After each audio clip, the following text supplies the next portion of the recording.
आपण एक असा नवीन विषय घेऊन आलेलो आहे, तो तुम्हाला नक्कीच आवडेल. कारण विषयच असा आहे की जे काल 1 तारखेला बिजवडी परिसरामधील जाधवडी ग्रामपंचायतच्या हद्दीमध्ये जे एक शाही म्हणजे राजेशाही थाटात जे लग्न झालं, त्या लग्नाचा बोलबाला एवढा झाला की सामान्यातल्या सामान्य माणसांना राजेशाही थाटातलं लग्न काय असतं ते त्यांना याची देही याची डोळा बघायला भेटलं. आणि त्या लग्नाची चर्चा संपूर्ण सातारा जिल्हाच काय, पुणे जिल्हा असेल, सातारा जिल्हा असेल, सांगली असेल, कोल्हापूर, सोलापूर, गोवा राज्यातूनही बरीच लोक आली होती, कर्नाटकहूनही लोक आली होती. तर ते लग्न करणारी व्यक्ती किंवा नियोजन करणारी व्यक्ती कोण होती आणि त्यांनी हा राजेशाही थाटात आपल्या मुलांचा विवाह जो केला त्याविषयी आपण जाणून घेणार आहोत. त्याच्या अगोदर आपण त्यांची पार्श्वभूमी जाणून घेणार आहोत की त्यांनी आतापर्यंत जे जे काही व्यवसाय केले आणि आता ते एक प्रगतशील बागायतदार म्हणून नावाजलेले बागायतदार आहेत. तर आपण त्यांची थोडीशी आपण पार्श्वभूमी जाणून घेणार आहोत. तर त्यांनी ज्यावेळेस अगदी मी लहान असताना 7-8 वर्षाचा असताना मला आठवतंय की त्यांचा बिजवडी परिसरामधील शेतकऱ्यांसाठी कापूस खरेदीचा आणि भेंडी खरेदीचा व्यवसाय होता. त्यावेळेस बऱ्यापैकी शेतकरी आबांच्याकडे कापूस आणि भेंडी घेऊन यायचे. त्याच्यानंतर त्यांनी दुधाचा व्यवसाय चालू केला. तर अशाच एका असामान्य व्यक्तिमत्वाशी आपण भेटणार आहोत आणि त्यांच्याशी सविस्तर चर्चा करणार आहोत की त्यांच्या जीवनामध्ये आलेले चढ उतार आणि त्यांनी स्वतः अनुभवलेले जीवन हे कशा प्रकारे आहे, कशा प्रकारे होतं आणि इथून पुढच्या जीवनाची त्यांची नियोजन काय असणार आहे किंवा इथून पुढे जीवनाची त्यांची दिशा काय असणार आहे. तर नमस्कार आबा. नमस्कार. आबा, ज्या घराण्यात तुम्ही जन्माला आला त्याविषयी थोडंसं आम्हाला सांगा. अगोदर तुमचं आमच्या प्रेक्षकांना नाव सांगा. माझं नाव बाबासाहेब बाळासाहेब विरकर.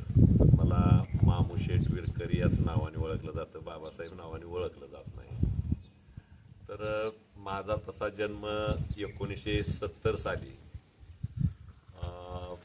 येळेवाडी गाव, येळेवाडीच्या अंडरच पिंपराळे या ठिकाणी माझा जन्म झाला. माझे वडील बाळासाहेब अंतू विरकर, आई शेषाबाई बाळू विरकर हे शेतकरी नाही म्हणता येणार पण आपले रोजगारी म्हणून काम करत होते.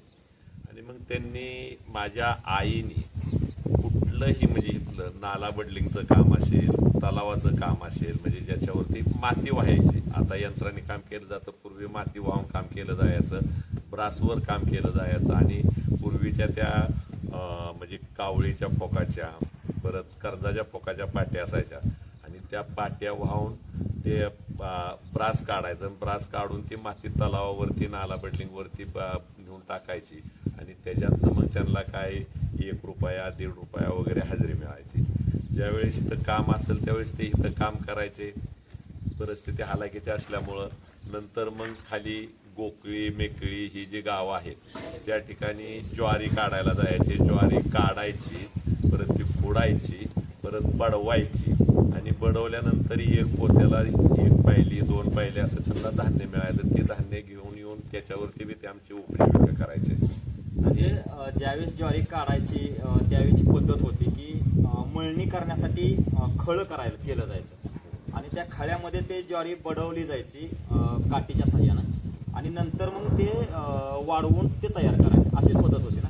अशी पद्धत होती. म्हणजे पूर्वी यांत्रिकीकरण नव्हतंच. भारत देशाच्या स्वातंत्र्यानंतर एवढंसं यांत्रिकीकरण नव्हतंच ना, त्याच्यामुळे त्यांना त्या पद्धतीनंच काम करावं लागायचं. पण तिकडून आल्यानंतर ज्वारीच्या काढण्या झाल्यानंतर परत सातारच्या जवळचा जी भाग आहे आपल्याकडे लोक त्याला वायदेस म्हणतात, तिथं पाटखळ सोनगाव त्या ठिकाणी शेंगा चाळायला जायचं. तिथल्या लोकांच्या शेंगा चाळायच्या. मग ती शेंगा चाळून त्यांना त्या ज्यावेळेस एक पोत्या शेंगातनं त्यांना 1 पायली 2 पायली अशा शेंगाही मिळायच्या भुईमुगाच्या, आणि त्या पद्धतीनं अशी उपजीविका व्हायची. म्हणजे पूर्णपणे जीवन जे होतं आईवडिलांचं ते खडतर होतं. आणि त्याच्यानंतर मग मी त्या परिस्थितीतनंच त्यांनी आम्हाला थोडी शाळा शिकवण्याचा वगैरे प्रयत्न केला. आम्ही 6 भावंड, 6चे 6 भावंडाला आम्हाला त्यांनी शाळा शिकवण्याचा प्रयत्न केला. आणि शाळा शिकत असताना सुद्धा म्हणजे परिस्थिती जितकी हालाकीची असायची की या सणाला गोड मिळलं, ती पोळीला गोड मिळलं कानावलं म्हणजे दुसऱ्या ती पोळीला मिळायचं. आणि मटण म्हटलं तर या धुलीवंड म्हणजे दुलवडीला मटण मिळाल्यानंतर दुसऱ्या दुलवडीला मिळायचं. काय दुलवडीला मटण मिळायचं नाही, अंड्याचं कालवण खावं लागायचं. पण पूर्णपणे ज्वारीची आणि बाजरीची भाकरी मिळायची, चपाती ही मिळायची नाही, कारण चपाती त्यावेळेस गहू महाग असायचं, त्याच्यामुळे चपाती मिळायची नाही. आणि मग चपातीच्या बाबतीत माझे धाकले बंधुराज बापूराव म्हणून माझ्याबरोबर शाळेत असायचे. आम्ही येळेवाडीला शाळेला जायचो पिंपळ्यातनं.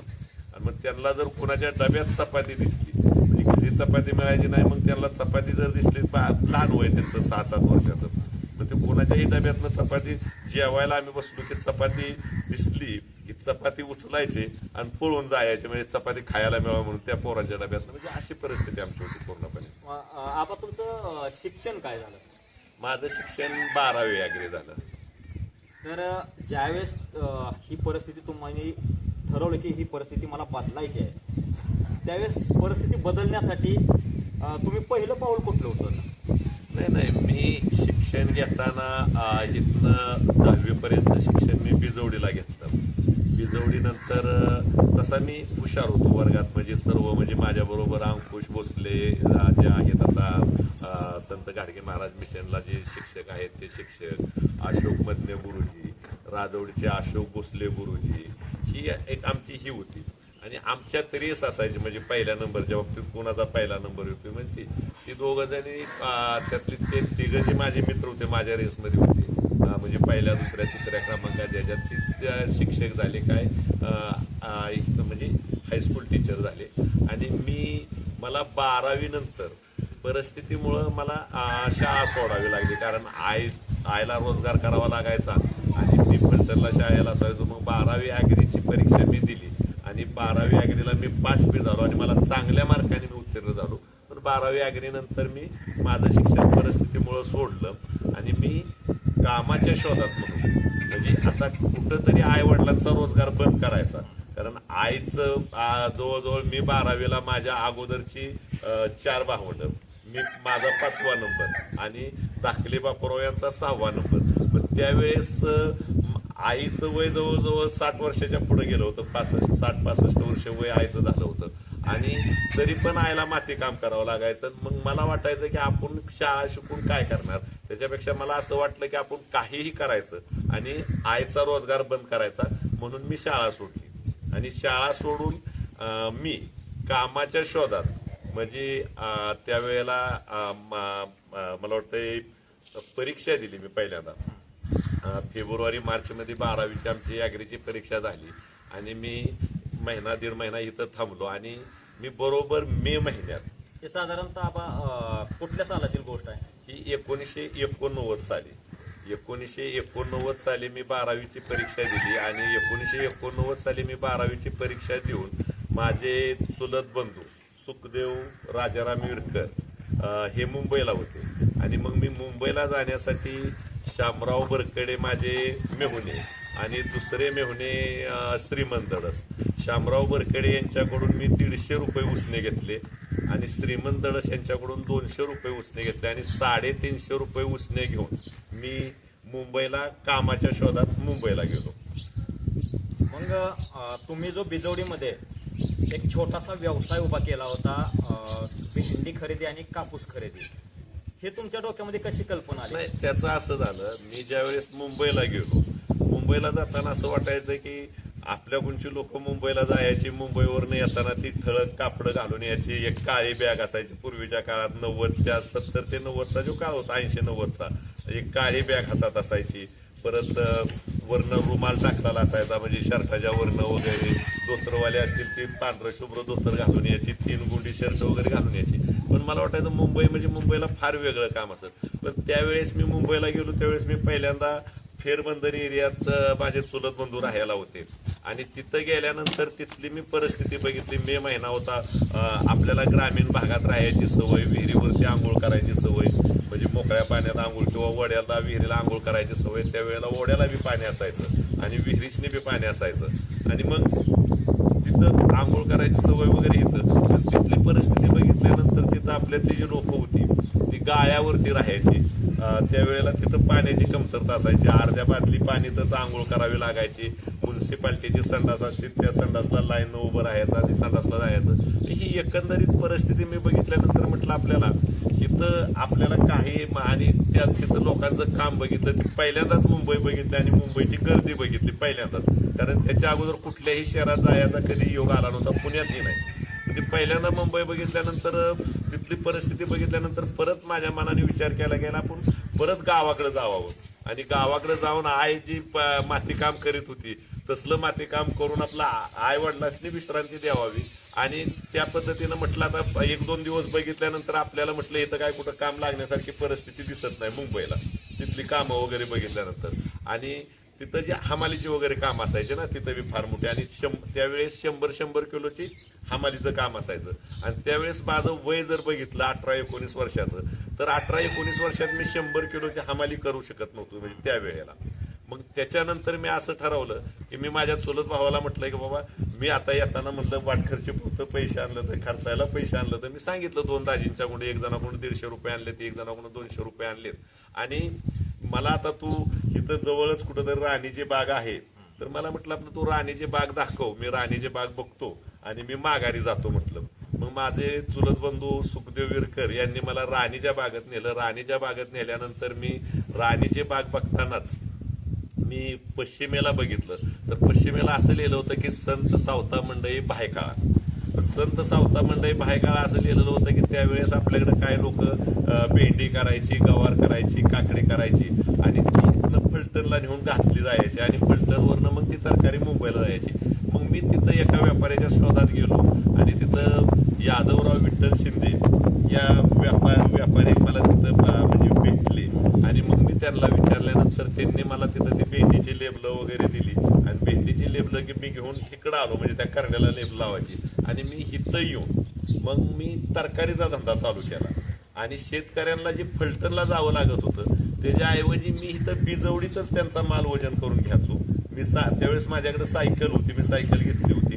त्यावेळेस काटा घ्यायला बी पैसे नव्हतं पण तो काटा मी आपल्या जोगाप्पांच्या लक्षोतात्या म्हणून जे आहेत, जोगाप्पा एक फार मोठे व्यक्तिमत्व बिजवडीतलं आणि त्यांचे लक्षोतात्या म्हणून आहेत, त्यांच्या तिथलं ते त्यांचा जो लाकडं वजन करा वकारीचा व्यवसाय होता तो लाकडं वजन करायचा त्या जो काटा असायचा तो काटा मी आणायचो, त्या काट्यावरती वजन करायचो आणि मग ती भेंडी मी सांगली गाडी यायची बा इकडून संध्याकाळी 6 वाजता आणि त्या सांगली गाडीवरती किंवा इचलकरंजी गाडी फलटणला जायची त्या गाडीच्या टपावरती भेंडी चढवायचो.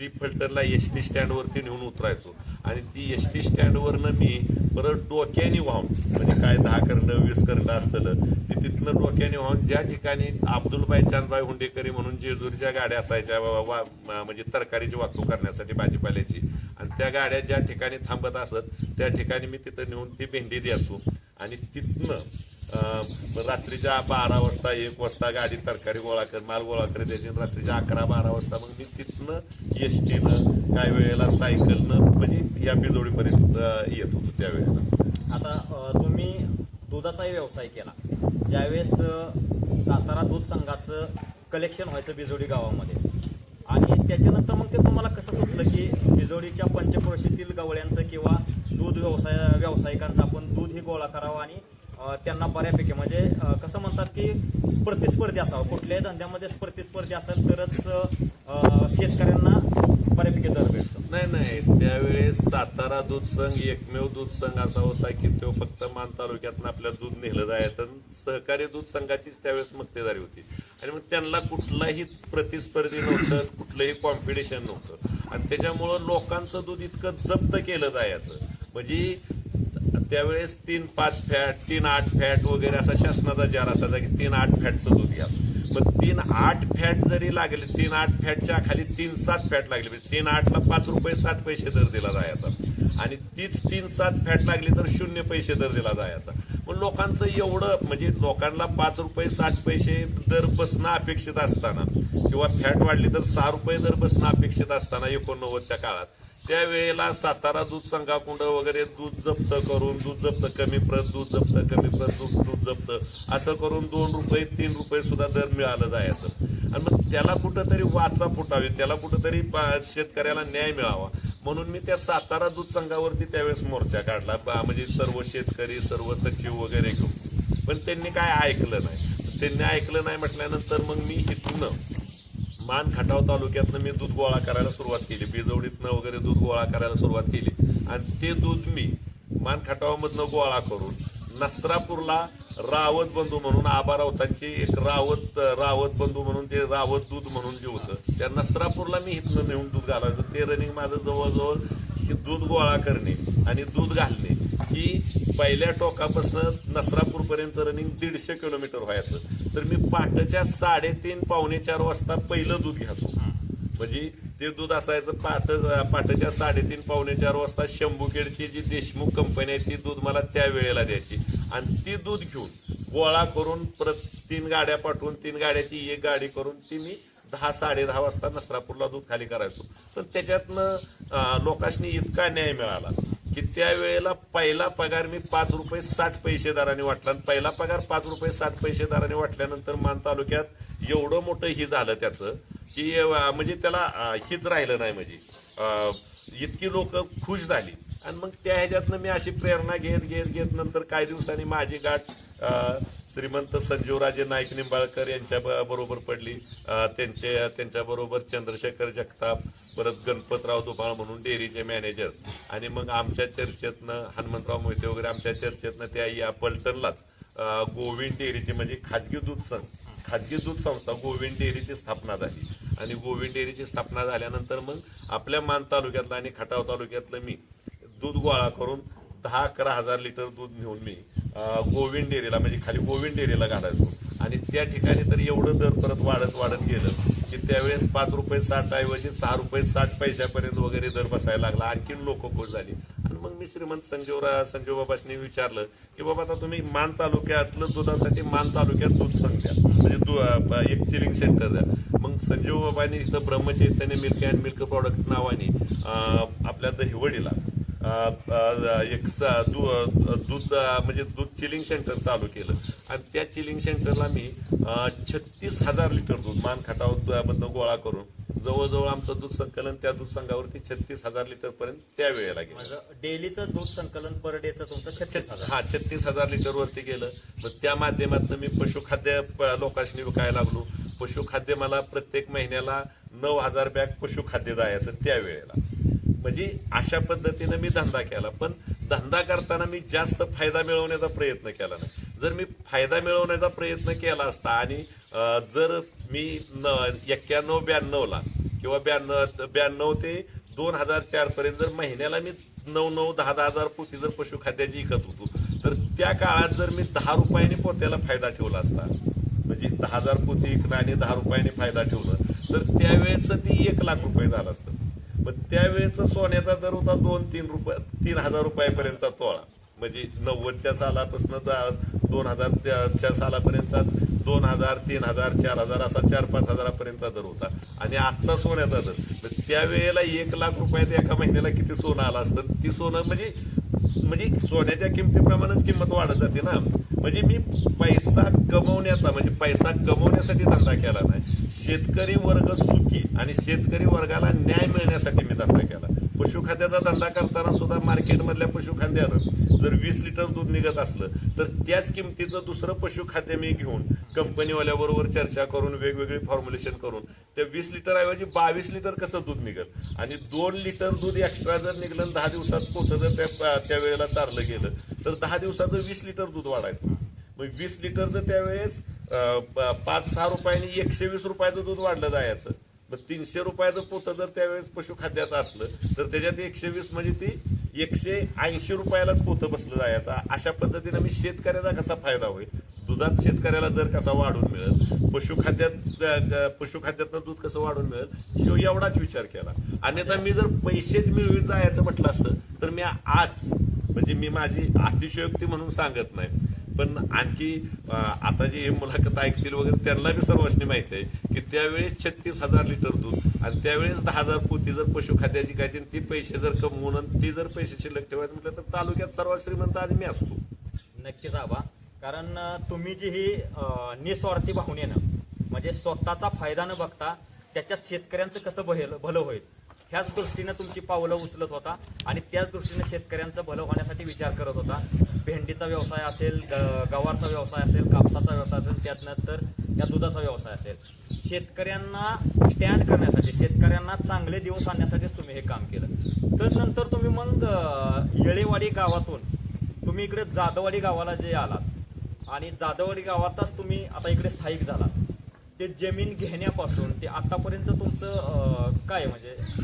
नाही त्यावेळेला मी जो दुधाचा धंदा वगैरे करायचो त्यावेळेस माझ्याकडे 40 कामगार होते आणि 40 कामगारांचं जेवण ही माझी मंडळी वैशाली विरकर, जिला मोठी माणसं वैशाली म्हणतात आणि लहान जो वर्ग आहे तो समजा जिजा म्हणतो प्रेमाने. मग त्यावेळेस त्या पद्धतीनं म्हणजे ती 40 लोकांचं जेवण म्हणजे पहाटेच्या 4 वाजल्यापासून म्हणजे पहाटेच्या 3-3:30ला उठून तेवढ्या लोकांचं जेवण म्हणजे जे कामगार आहेत म्हणजे जे मला सहकार्य करणारे माणसं त्यांचं सर्वांचं जेवण ती करून दिलं जायचं आणि तो पहाटेच्या 4 ते संध्याकाळी 12 पर्यंतचा पिरियड हो अशा पद्धतीनं चालायचा.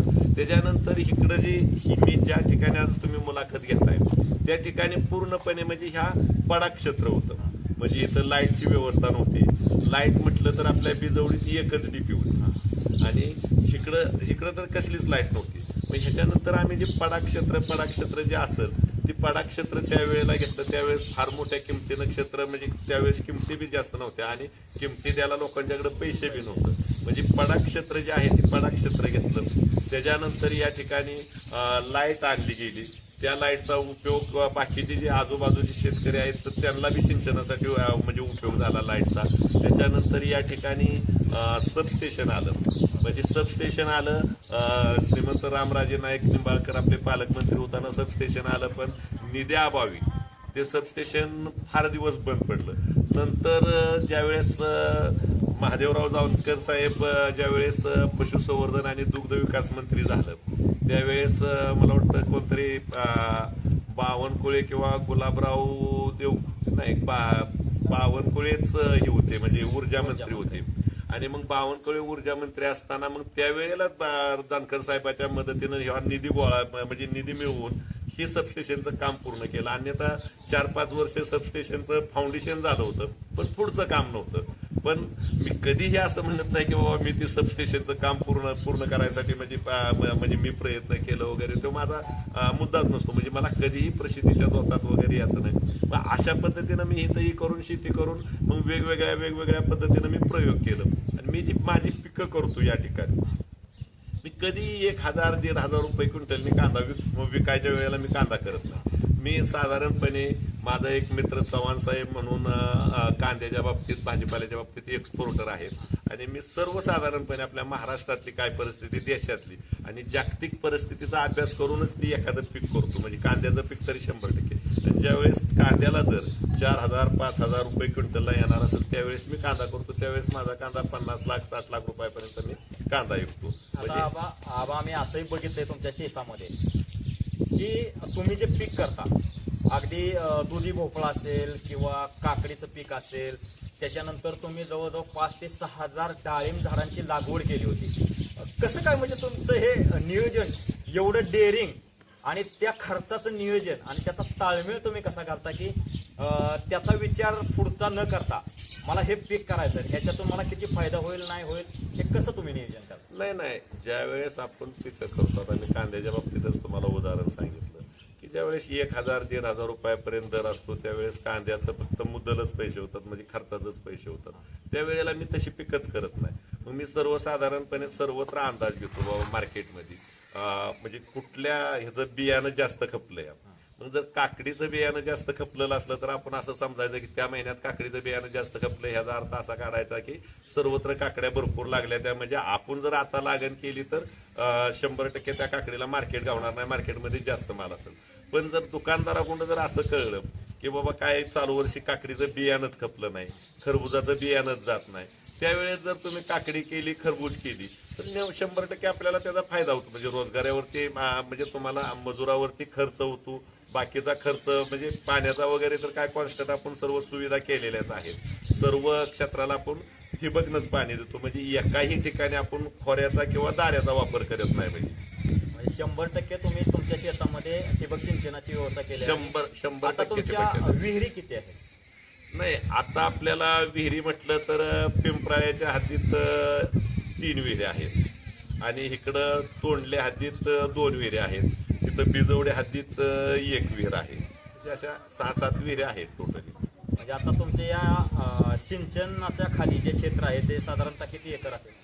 आता सिंचनाखाली 50 एकर क्षेत्र आपलं आता सिंचनाखाली आहे, म्हणजे 50 एकरात आणि बाकीचं पण 50 क्षेत्र आहे. आता तुम्ही त्या पाण्याच्या सिंचनाची व्यवस्था म्हणून उन्हाळ्यामध्ये जे पाणी कमी पडतं त्याच्यासाठी एक शेततळ आहे, अगदी भलं मोठं शेततळ तुम्ही तयार केलेलं आहे तुमच्या ह्याच्यामध्ये, त्याचा वापर तुम्ही सिंचनासाठी करा. हा, 2011 साली आपण 1.5 एकरात म्हणजे शेततळ बांधलेलं आहे 1.5 एकर क्षेत्रात, आणि त्याची उंची वगैरे एवढी भरपूर केलेली आहे की आपलं ज्यावेळेस शेततळ भरतं त्यावेळेस त्याच्यात 32 फूट पाणी साठतं आणि जवळजवळ ती शेततळ जर भरलं तर परत आपल्याला 6 महिन्यापर्यंत एका 5च्या मोटरनं जर भिजवायचं म्हटलं, एक रोज 8-10 तास जर 5च्या मोटरनं 8 तासापर्यंत जर भिजवायचं म्हटलं तर 6 महिने ती पाणी पुरतं. परंतु आपण शेततळ उंचावर बांधलेलं आहे आणि शेती आपली खाली आहे, त्याच्यामुळे तिथं मोटरचा म्हणजे भिजावताना मोटरचा वापर करावा लागत नाही, तर ते भिजावताना ऑटोमॅटिकच सायपन पद्धतीने एक क्षेत्र भिजतं आपलं. म्हणजे नक्कीच तुम्ही पुढचं पूर्ण नियोजन करूनच सिंचनाची व्यवस्था केलेली आहे आणि विविध प्रकारचे शेतामध्ये प्रयोग करून तुम्ही विविध प्रकारची पिकं घेत असतात. तर आता थोडंसं तुम्ही राजकारणामध्ये पण असता, तर आम्हाला थोडक्यात सांगा की राजकारणाचा तुमचा प्रवास आणि आता तुम्ही कुठल्या पदावरती आणि कुठल्या पक्षामध्ये काम करता? नाही, आता राजकारणात तर मी सुरुवातीपासून थोडा राजकारणात आहेच, आणि मी राजकारण करताना मी पूर्णपणे म्हणजे कधीही म्हणजे कुठल्याही अपेक्षेनं मी राजकारण करत नाही, किंवा मला राजकारणातनं कुठं काय पैसे मिळावेत किंवा माझा कुठलाही कॉन्ट्रॅक्टचा वगैरे व्यवसाय नाही. आणि मी आजपर्यंत राजकारणातनं म्हणून आर्थिक असं कधीही काय मिळवलेलं नाही.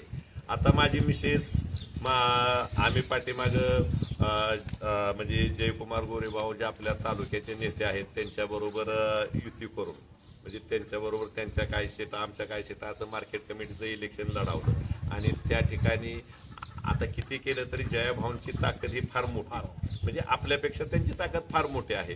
आणि मग त्यांच्याबरोबर इलेक्शन लढवल्यानंतर त्यांच्याकडून आपल्याला त्या मार्केट कमिटीच्या ह्याच्यात आपल्याला ज्या मिसेस आहेत म्हणजे वैशाली विरकर त्यांना त्या ठिकाणी उपसभापती पदाचं म्हणजे उपसभापती पद मिळालं आहे.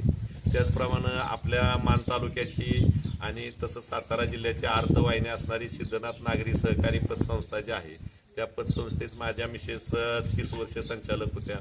कालच्या वेळेला मी जयकुमार गोरेभाऊ यांच्याबरोबर म्हणजे युती करून त्यांच्या नेतृत्वाखाली सिद्धनाथ नागरी सहकारी पतसंस्थेचं इलेक्शन लढवलं आणि आम्ही त्या ठिकाणी भरघोस मतांनी निवडून येऊ.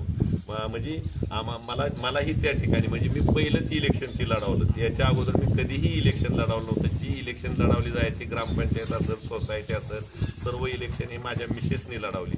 पहिल्यांदा माझ्या आयुष्यात मी 2024ला सिद्धनाथ नागरी सहकारी पतसंस्थेचं इलेक्शन लढवलं आणि सिद्धनाथ नागरी सहकारी पतसंस्थेचं इलेक्शन लढवून त्या ठिकाणी मी संचालक म्हणून निवडून गेलो आणि जयाभाऊनी माझ्यावरती म्हणजे व्हाईस चेअरमन पदाची त्या ठिकाणी जबाबदारी दिली आणि त्या पदालाही मला जेवढा त्यांच्या नेतृत्वाखाली त्यांच्या सल्ल्यानुसार मला जेवढा लोकांनी खाली मग कर्मचारी असतील किंवा कर्जदार असतील ठेवीदार असतील यांना जेवढा न्याय देता येईल त्या पद्धतीने मी त्यांना न्याय द्यायचा या ठिकाणी प्रयत्न करतोय.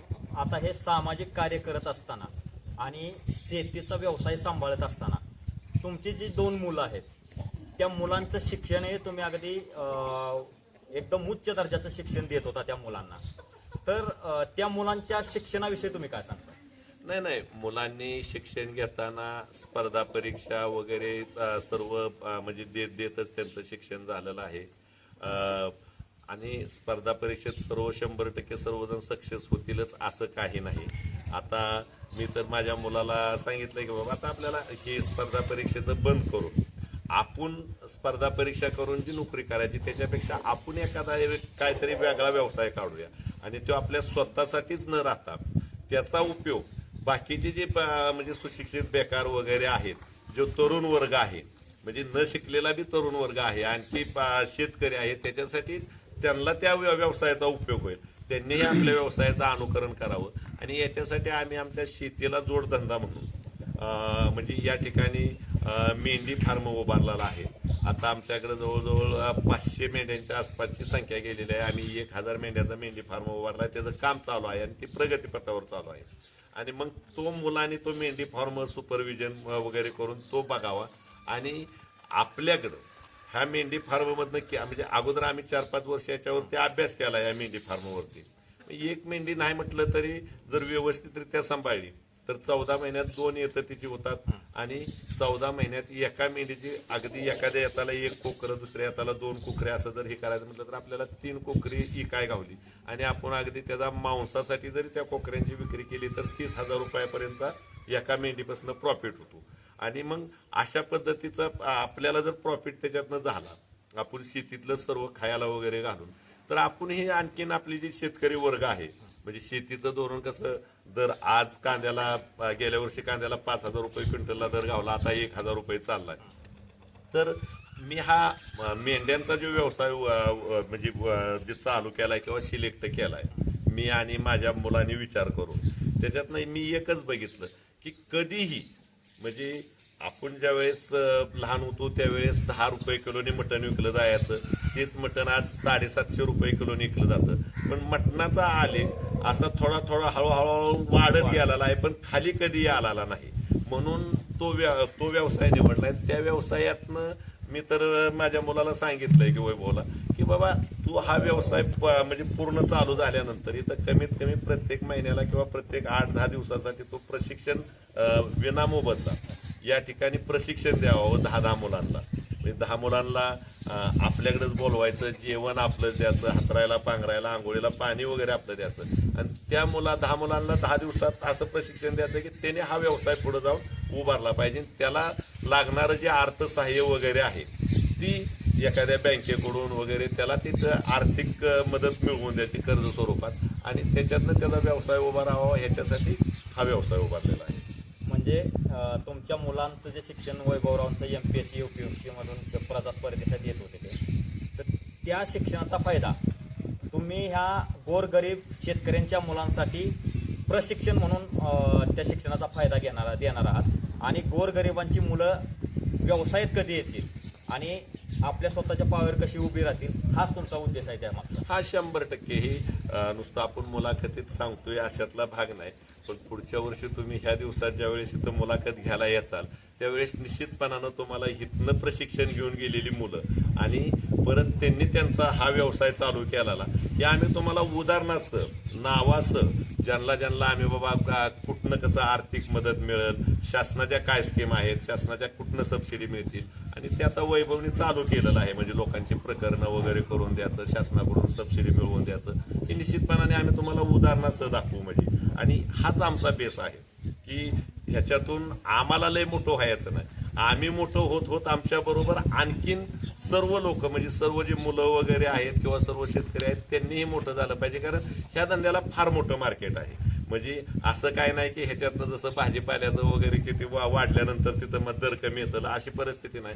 आज जी मांसाची गरज आहे ती कितीही झपाट्यानं वाढत गेलं, मांसाचं उत्पादन वाढत गेलं तर 25 वर्षाने सुद्धा आजची गरज भागत नाही, एवढं आपण मांसाच्या बाबतीत माग आहे.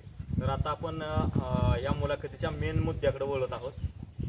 जे गेल्या महिन्यामध्ये 28 तारखेला म्हणजे 28 डिसेंबरला 2025 रोजी मुलीचा शाही विवाह झाला आणि लगेचच बरोबर 1 महिन्यानंतर 1 फेब्रुवारी 2026ला मुलाचा राजेशाही थाटात शाही विवाह केला. तर हे तुम्ही नियोजन कसं केलं आणि तुम्हाला इतका मोठा शाही विवाह करण्याची कल्पना कशी? राजेशाही विवाह सोहळा असं म्हणता येणार नाही. माझा सर्वात महत्वाचा मुद्दा कसं होतं, मला सुरुवातीपासूनच म्हणजे मी ज्या वेळेपासून माझ्या क्षेत्रात पदार्पण केलं त्यावेळेपासूनच मला अन्नदान करावं असं नेहमी वाटतं.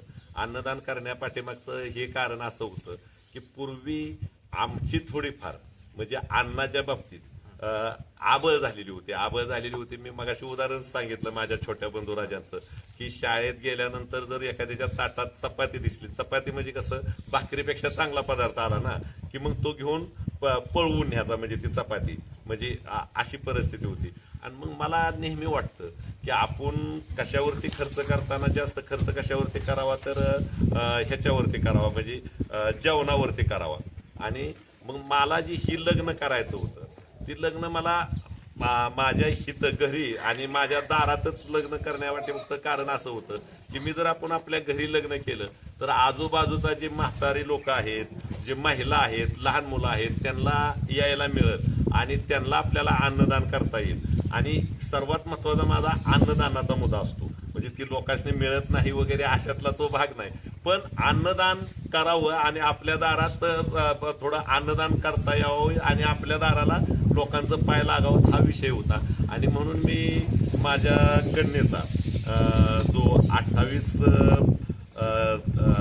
28 डिसेंबरला विवाह केला आणि 28 डिसेंबरच्या विवाहाला बी जवळजवळ आचार्याच्या म्हणण्याप्रमाणे असं आलं की बाबा 15,000 लोकांच्या आसपास लोकांनी जेवण केलं. म्हणजे 3 दिवस आम्ही विवाह सोहळा चालू ठेवला होता.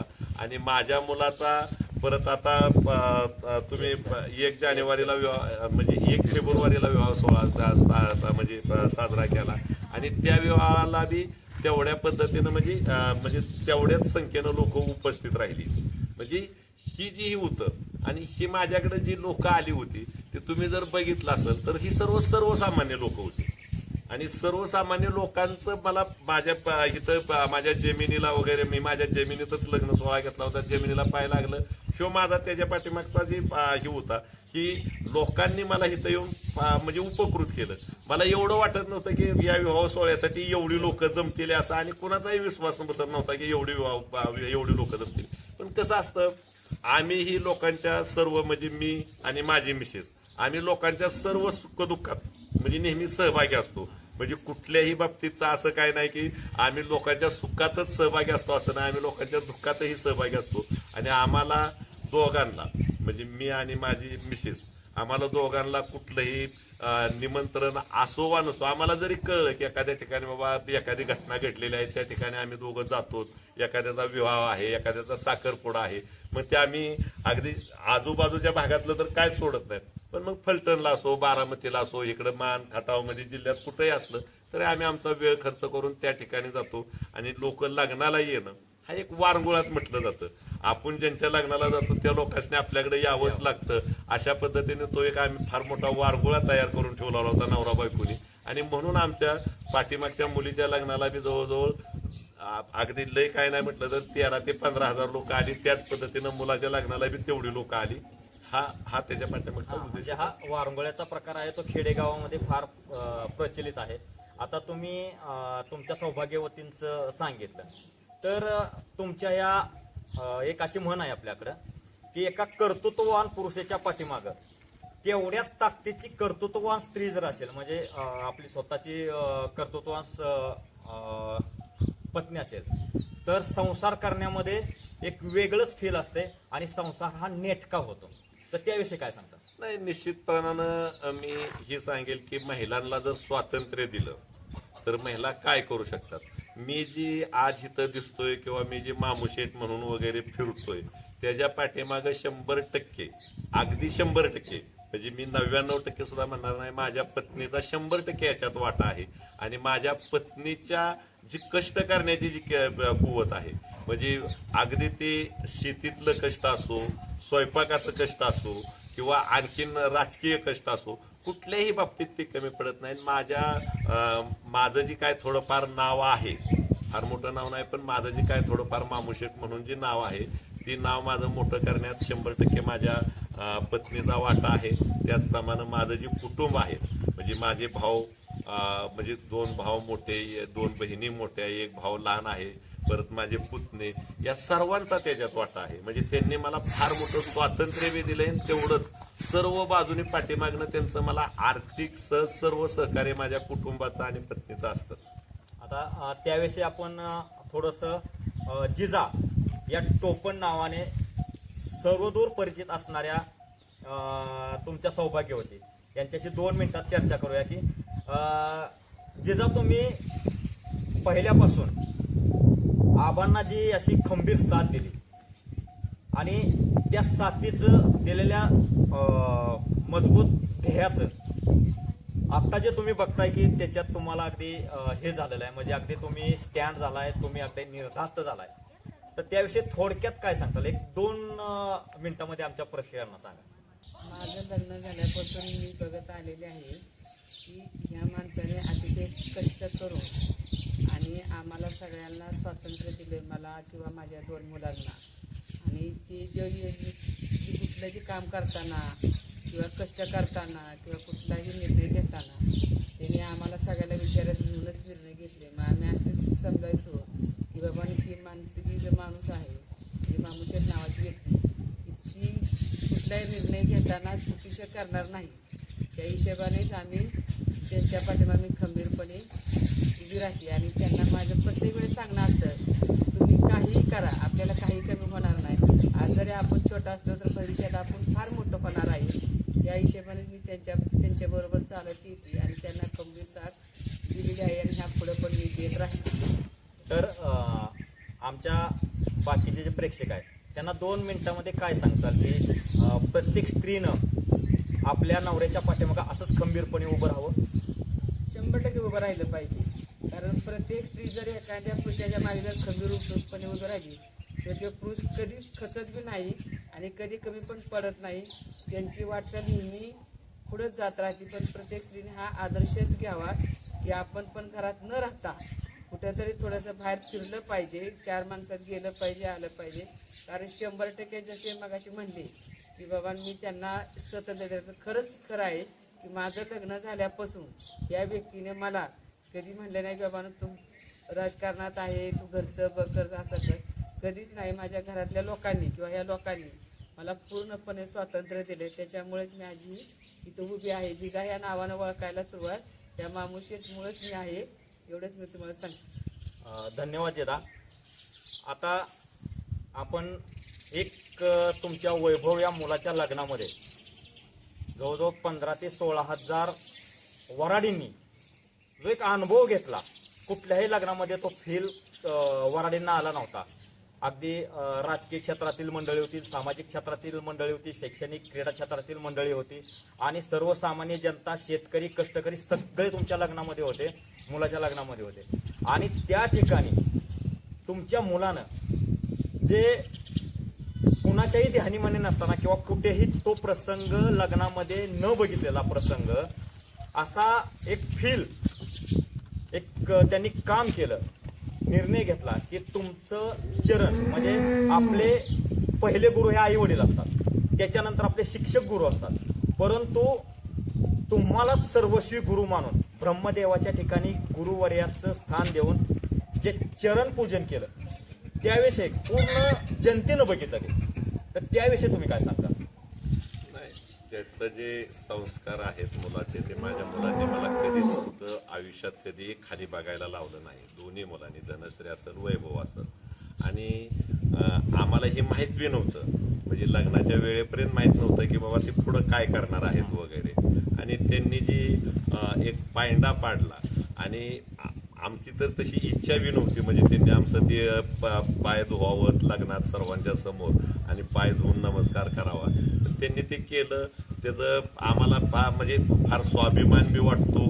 आणि अशा पद्धतीनंच पुढं ही मुलांनी म्हणजे आपापल्या आईबापाचं निश्चितपणानं म्हणजे चरण धुवावं, चरण स्पर्श करावा असं मला वाटतं त्याच्यातून. म्हणजे थोडक्यात ऐसा पुत्र व्हावा गुंडा ज्याचा त्रिलोकी झेंडा, याच संतांच्या उक्तीप्रमाणे जे तुमच्या मुलानं काम केलं किंवा कर्तृत्व केलं त्याच्यावर तुम्ही अगदी मन भरून तुमचं आलं असेल. अगदी वैचारिकदृष्ट्या मला 100% म्हणजे कॉन्फिडन्स आहे त्याच्यावरती, की मला मुलांनी आर्थिकदृष्ट्या नाही जरी सक्षम केलं तर वैचारिकदृष्ट्या माझी मुलं मला फार सक्षम करतील. आणि जे लोकांचा जो जनाधार आहे आणि लोकांच्या दोन्ही मुलं ही लोकांच्या 100% उपयोगी पडतील.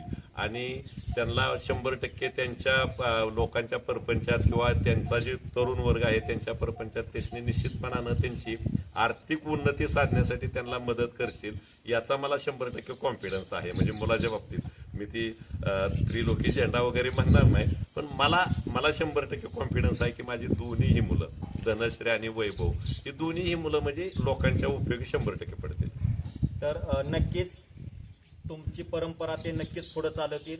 कारण तुम्ही स्वहित न बघता जे सर्वसामान्य शेतकऱ्यांसाठी आणि कष्टकऱ्यांसाठी झटत आहात, जे सेवाभावी वृत्ती आहे तुमची, त्याचा फायदा येथील स्थानिक शेतकऱ्यांना आणि आजूबाजूच्या शेतकऱ्यांना जो होत आहे ते नक्कीच त्याचा फायदा होईल आणि ते सक्षम होतील. आणि असंच जीवनामध्ये ध्येय उद्दिष्ट ठेवलं आणि पुढे जर तुम्ही चालत राहिला, येणाऱ्या संकटांना तर तुम्ही रेटत जर पुढे चालत राहिला तर येणारं नक्कीच जे दिवस असतात ते सुखाचे, समाधानाचे आणि समृद्धीचे नक्कीच येत राहतील. तर शेवटी मी एकच म्हणू इच्छितो की झालेत भाऊ होतील भाऊ, पण मामू शेठ समान, आबांच्या समान, त्यांच्या सम तेच. तर धन्यवाद मित्रांनो.